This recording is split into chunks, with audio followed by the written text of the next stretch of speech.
नमस्कार, दिलीप सिंह एडवोकेट और आपका बहुत बहुत स्वागत है हमारे channel legal outlook by Dilip Singh में। आज हम डिस्कस करते हैं कि किसी डिवोर्स के बाद किसी वाइफ का क्या स्टेटस होता है मेंटेनेंस को लेकर, जो वो वंस सेक्शन 125 सीआरपीसी में फाइल करती है। मैं एक केस बताता हूँ। हनुमंत राव की शादी उमा बाला से 2 दिसंबर 2004 को होती है।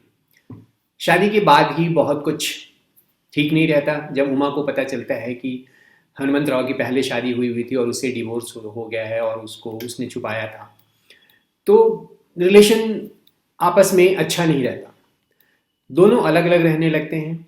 2008 में पहले उमा फाइल करती है एक मेंटेनेंस एप्लीकेशन सेक्शन 125 सीआरपीसी में। उसके बाद हनुमंत राव फाइल करते हैं एक डिवोर्स पिटीशन इस ग्राउंड पे, क्रुएल्टी के ग्राउंड पे। 2012 में डिवोर्स पिटीशन अलाउ हो जाता है, उसकी अपील फाइल होती है और वो पेंडिंग रहता है। 2016 में ट्रायल कोर्ट मेंटेनेंस एप्लीकेशन को अलाउ कर देती है और हस्बैंड को डायरेक्ट करती है कि आप पर मंथ 10,000 रुपया अपनी वाइफ को दीजिए। हस्बैंड इस ऑर्डर को चैलेंज करता है हाई कोर्ट में, आंध्र प्रदेश हाई कोर्ट में। उसका मेन ग्राउंड ऑफ चैलेंज में ये होता है कि अब वो मेरी पत्नी नहीं है और इसलिए वो अंडर ऑब्लिगेशन नहीं है उसको मेंटेन करने का। दूसरा आर्गुमेंट ये होता है कि अगर कि वाइफ के पास जो रेमेडी अवेलेबल है वो परमानेंट एलिमनी का है, जो डाइवोर्स ग्रांट होने के बाद उसके पास अवेलेबल है। तो हाई कोर्ट के सामने जो क्वेश्चन था वो ये था कि क्या हस्बैंड अपनी वाइफ को मेंटेन करने के लिए लायबल है ये 125 सीआरपीसी के तहत जब डिग्री डाइवोर्स की डिग्री पास हो जाए। तो इस केस का नाम है Cherupi Hanumanth Rao versus Cherupi Uma Bala, criminal revision number 79 of 2016, Andhra Pradesh high court. And this is ये बहुत ही बढ़िया से लिखा हुआ जजमेंट है जस्टिस बी शिवशंकर राव के द्वारा। उन्होंने बहुत सारी चीज़ों को डिस्कस किया है, इवन की philosophy of Hindu personal law, इन सब पे भी बहुत अच्छा डिस्कशन करके और अपने जजमेंट को सब्सटेंशिएट किया है। इसके पहले कि हम इस जजमेंट को देखें, हम देखते हैं कि सेक्शन 125 जो क्रिमिनल प्रोसीजर कोड में है वो क्या कहता है।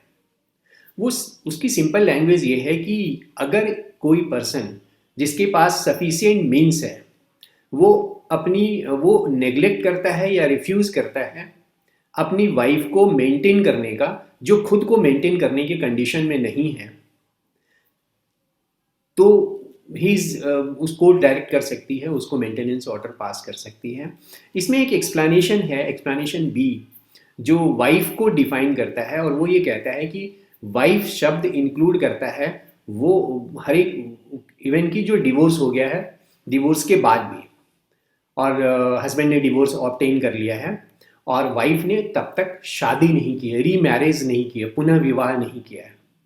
तो बेसिक पोजीशन जो एज पर लॉ है कि वाइफ इंटाइटल है मेंटेनेंस के लिए सेक्शन 125 सीआरपीसी में तब तक जब तक कि वो दूसरी शादी नहीं कर लेती या उसकी स्थिति ये नहीं हो जाती कि वो अपने को तरीके से मेंटेन कर सके। कोर्ट ने जो चीज़ें कंसीडर की उसमें ये था कि इस केस में हनुमंत राव ने डिवोर्स फाइल किया था क्रुएल्टी के ग्राउंड पे और वो डिजर्शन के ग्राउंड पे नहीं है और उसकी अपील पेंडिंग है। हालांकि अपीलेट कोर्ट ने ट्रायल कोर्ट के ऑर्डर को सस्पेंड नहीं किया था, लेकिन हाई कोर्ट ने इस केस में ये कंसीडर किया कि अभी जो डिवोर्स की डिग्री है वो फाइनलिटी नहीं हुई, इसको फाइनल नहीं हुई है। और यहाँ पे एक और इम्पॉर्टेंट बात था, कोर्ट ने जो कंसीडर किया कि वाइफ ने मेंटेनेंस का केस हस्बैंड के द्वारा डिवोर्स फाइल करने के पहले किया था। तभी उन्होंने कहा कि अगर अभी सस्पेंड नहीं भी है उसका मतलब ये नहीं लिया जा सकता कि वाइफ की जो राइट है मेंटेनेंस की वो ख़त्म हो जाती है, अगर चूंकि ये केस डिजर्शन के ग्राउंड पे नहीं है। डिजर्शन वाले ग्राउंड पे अगर डिवोर्स होता है तो वहाँ ये दिक्कत आती है, उसकी बेसिस पर फिर हस्बैंड जा सकता है मेंटेनेंस को ऑल्टर कराने के लिए और ख़त्म कराने के लिए। तो इस तरह से हम देखते हैं कि सेटल्ड लॉ ये है कि अगर डिवोर्स प्रीसीडिंग फाइल चल रही है और इवन की एप्लीकेशन नहीं भी है, रिटर्न एप्लीकेशन नहीं भी है और डिवोर्स हो रहा होता है, तो कोर्ट के पास ये पावर है कि वो परमानेंट एलिमनी ग्रांट कर सकता है। और अगर परमानेंट एलिमनी ग्रांट हो गया तो फिर जो मेंटेनेंस की का प्रोविज़न है अंडर सेक्शन 125 सीआरपीसी वो नहीं रहता, और उस ऑर्डर की बेसिस पर, परमानेंट एलिमनी की ऑर्डर की बेसिस पर सेक्शन 127 सीआरपीसी में हस्बैंड ट्रायल कोर्ट के पास जाकर अपने सब्सिक्वेंट सर्कमस्टांसेस को बताकर जो अवार्ड, जो परमानेंट एलिमनी का अवार्ड होता है, उसको बताकर वो मेंटेनेंस के ऑर्डर को ख़त्म करा सकता है या ऑल्टर करा सकता है। एक इम्पॉर्टेंट लॉ है कि कोई लीगली बार नहीं है सेक्शन 125 की प्रोसीडिंग से मेंटेनेंस को क्लेम करना एक डिवोर्स वाइफ, जो वाइफ जिसका डिवोर्स हो गया उसके लिए, जबकि अगर वो कोई मेंटेनेंस के लिए section 18 Hindu adoption and maintenance act में जाता है, वहाँ पे डिवोर्स के बाद वो सेक्शन 18 की बेनिफिट नहीं ले सकता। तो इस तरीके से कोर्ट ने कैटेगरिकली ये कह दिया कि सेक्शन 125 के तहत जो राइट है वो वाइफ का रहेगा। और इस केस में सुप्रीम कोर्ट के कुछ जजमेंट को पे रिलाई किया आंध्र प्रदेश हाई कोर्ट ने। उसमें एक था सुनीता कछवाहा वर्सेस अनिल कछवाहा और दूसरा था भुवन मोहन सिंह वर्सेस मीना। इसमें जो कुछ बातें इन दोनों जजमेंट्स में थी कि उसमें बड़ा कैटेगरिकली हेल्ड किया गया था सुप्रीम कोर्ट के द्वारा, उसको इसने लिया कि एक हस्बैंड की ड्यूटी होती है कि वो वाइफ को प्रॉपर मेंटेनेंस दे और ये ड्यूटी कंटिन्यू करती रहती है। हाँ, मेंटेनेंस अमाउंट इतना होना चाहिए कि वो वाइफ अपनी लाइफ एक डिग्निटी के साथ जी सके। इसमें उसने ये भी कहा कि शादी के समय एक तरीके का हम पवित्र प्रतिज्ञा करते हैं कि हम अपनी वाइफ को मेंटेन करेंगे और उसको भुखमरी के कगार पे नहीं छोड़ेंगे। तो इस तरीके से हस्बैंड के पास कोई एस्केप नहीं है वाइफ को मेंटेन करने के अलावा, और अगर मेंटेनेंस लीगली परमिसिबल ग्राउंड पे कोर्ट ने अलाउ किया है।